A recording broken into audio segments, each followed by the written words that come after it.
Hey, hello, this is Jill Korach, and this quick tutorial is on how to use the Text2mindmap software. This mind mapping tool is free. You can access it via the web. There's no login required or a download. So we thought it would be an easy tool to utilize in this to-do assignment. In general, mind mapping is really a way to visualize ideas or information. Think about how they tie together. You could imagine standing with someone in front of the whiteboard and really thinking about writing out ideas, kind of connecting them with lines, and trying to make some of those information connections. So I'm going to go ahead and just type in the Text2mindmap address and get to their website. So it's just text2mindmap.com. And you can see here that right away when you log in, you're offered an example. So I really utilize this example as a way to understand how to use the site. What they've done is they've set up by months of the year. You can see it here in the center.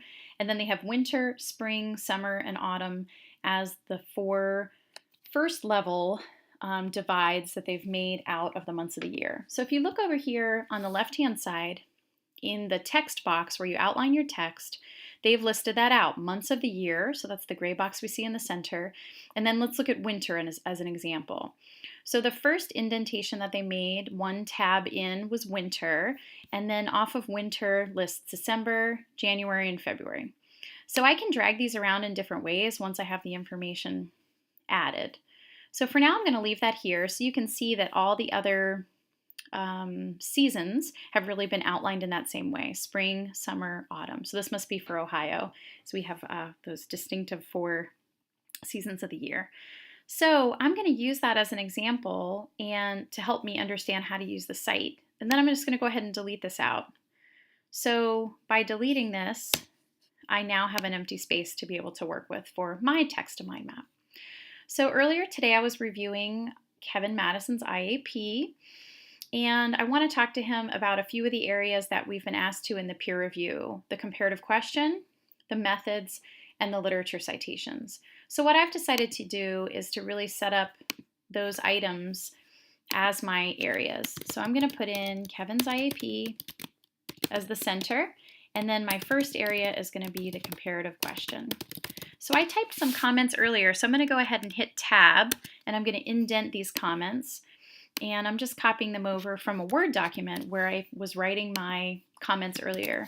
And I really suggest using Word documents or some separate space when you're writing out assignments for the website, if it's your postings. In this example, just in case something were to happen, you don't want to lose your work. Okay, so I had a couple, when I looked at it, I saw that he was putting his comparative question in as how citizen science projects involve city youth. And I had a couple comments about that. I'm just going to copy one of them over. I wanted to ask him a question about, can you add a little bit to this question to kind of clearly show the comparison? I'm going to drag the box over so you can see all of the text.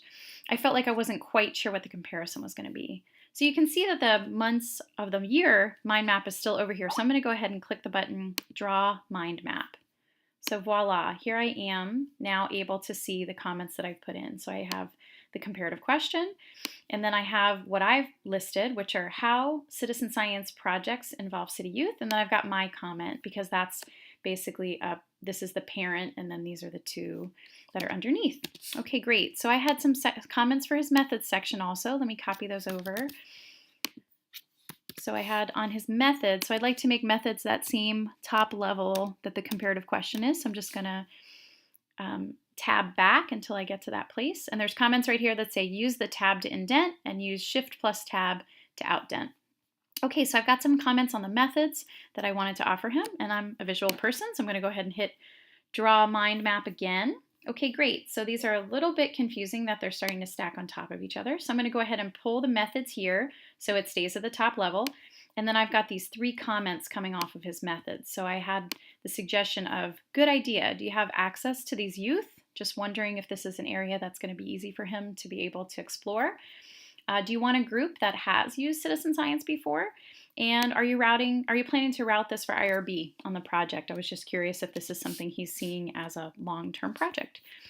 And then lastly, I looked at the literature citations, so I'm just bringing those ideas over as well. So same way, you can see that I have a couple comments here, and I'm going to go ahead and again hit Draw Mind Map. So now I've got all three of my areas, and I've got two options, and I would suggest doing both. And as you know, this is free software, so I have had times where it's frozen up along the way. So I would say that's why it's really important to keep your comments in a separate Word document. And a quick note is that if the technology is what's getting in the way of you being able to complete this assignment, that should never be the case. So go ahead, just close Text2mindmap and post those comments that you have been keeping separate to be sure that you have those for your peers. So there's two options here. First, I'm going to download it so that I have a copy. And I found that downloading it as an image seems to work better. I'm not sure why, but I'm going to go ahead and do that now. So I'm downloading the image, great, and it looks like it's downloaded to my desktop, and here it is. I'm going to pull it over, Text2mindmap, and here's what it looks like. So great, I have a copy of that, and I'm going to close it here. And then I'm also going to try to save it. So it went ahead and titled it Kevin's IEP. I'm going to put in my email address, and I have seen that this has been an area that the site can have trouble, so that's why I like to download it first. I'm going to try to save it. Okay, this is actually having trouble like I had in the past. So I've downloaded a copy, and I also have my copy. So this is how to use Text2mindmap. You can then post that copy of the image to the workshop to be able to show your peers. Thanks.